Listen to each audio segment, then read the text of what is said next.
Hello my dear students. एक कहानी सुनना। कभी तुम्हारे जिंदगी में कोई मुश्किलें परेशानी आवे ना तो घबराना मत। और ईश्वर जो कर रहे होंगे वो बिल्कुल सही सही चुन करके और अच्छे से कर रहे होंगे। क्योंकि कभी तुमने देखा होगा ना कि फिल्म में जो अच्छे कैरियर होते हैं, जो खतरनाक काम करने वाला काम होता है, वो जो सबसे सुंदर एक्टर होता है ना उसी को दिया जाता है। जो डिफिकल्ट काम वो किसको दिया जाता है? डिफिकल्ट काम किसको दिया जाता है? डिफिकल्ट काम किसको दिया जाता है? जो अच्छे किरदार करने वाले लोग होते हैं उसको डिफिकल्ट काम दिया जाता है। कि जानता है वो निर्देशक, वो जानता है कि ये अच्छी बेखूबी निकाल लेगा, इसलिए उसको दिया जाता है। अगर आपके जीवन में भी कठिनाई आ रही हो तो कभी घबराना। चलिए इससे जुड़े हम कहानी सुनाते हैं। एक बात क्या हुई, एक किसान बेचारे खेती कर रहे थे। खेती करते, फसल बोते, कभी आंधी आती फसल बर्बाद, कभी बाढ़ आता फसल बर्बाद, कभी सूखा। ढंग से उसका फसल तैयार नहीं हो पाता था और हमेशा कुछ ना कुछ बर्बादी होती ही रहता था। ऐसा करते करते वो थक चुका था।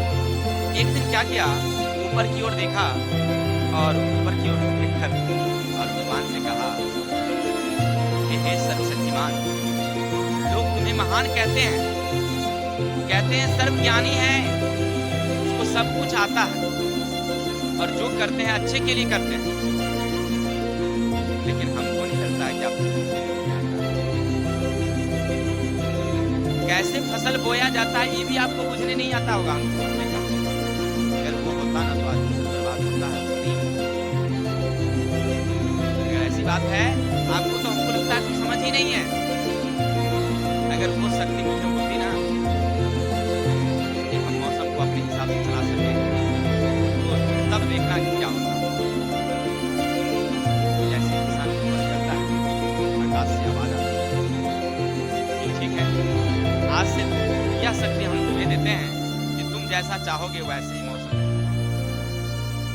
किसान सुनता है, वो क्या करता है, एक दो दिनों बाद फिर से अपने फसल बोना शुरू करता है और इस बार गेहूं का फसल बोता है।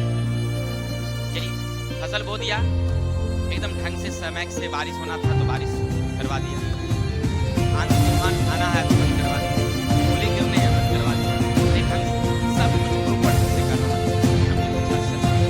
फसल तैयार हो गया, बड़ा बड़ा बड़ा सुंदर पूरा बगीचा देख कर बड़ा प्रसन्न हो रहा था। बोल रहा था चलो फसल होने दो, तो भगवान को बताएंगे कि देखिए शक्ति का कैसे शक्ति का प्रयोग किया जाता है ये हम बताएंगे। समय मिलता है सब बनकर तैयार हो जाता है और फसल काटने की बारी आती है। क्या होता है, देख रहा है किसी वाली में दाने ही नहीं, किसी वाली में दाना ही नहीं है। अब फिर भगवान को कहता है क्या भगवान, आप किस गलती की सजा मुझे दे रहे हैं? हमें तो फसल तैयार कर दिया, बिल्कुल हरा भरा सब कुछ अच्छा पूरा खेत भरा हुआ, खेती बर्बाद नहीं दिया, कटने की बारी है, दाना है ही नहीं, आप किसी की सजा दे रहे हैं या मुझे ठग रहे हैं? फिर भगवान को सवाल करते हैं आकाशवाणी में कि देखो ये तुम्हारी ही गलती का परिणाम है, ये तुम्हारी गलती का परिणाम है। तुमने उसे लड़ने ही नहीं दिया मौसम से। जब तक लड़ोगे नहीं तो फलोगे कैसे? लड़ोगे नहीं तो फलोगे कैसे? अर्थात इसको न तुम आंधी लगने दिया, न वर्षा लगने दिया, न किसी तरह का मौसम का प्रकोप, तो फिर लड़ा नहीं तो इसको फसल आएगा कहां से? इसमें दाने आएंगे कहां से? जो लड़ता है उसमें दाने आते हैं। आपने क्या समझा? जब आप एग्जाम देते होंगे ना, 1 लाख का अगर वैकेंसी है, 10 लाख बच्चे बैठते हैं, 20 लाख बैठते हैं बच्चे, उसमें जो लड़ता है वो जीतता है। ठीक है, तुम लड़ो तुम जीतोगे, और जो लड़ा ही नहीं तो पहले हार गया यार। जो लड़ा ही नहीं पहले हार गया। लड़ो तो सही, अरे जीतना नहीं जीतना तो उससे अलग बात है, कम से कम लड़ा तो भाई हमने। क्या एक खेल में ना 2 पदक होती है, एक हारने वालों की, एक जीतने वालों की। हाँ, ये जरूर है कि जीतने वालों को थोड़ा सा ज्यादा मिलता है, हारने वालों को थोड़ा सा कम मिलता है। मिलता तो है, और जिसने लड़ा ही नहीं उसको तो कौनो पदक ना मिलेगा, न तो बड़ी और न तो छोटी।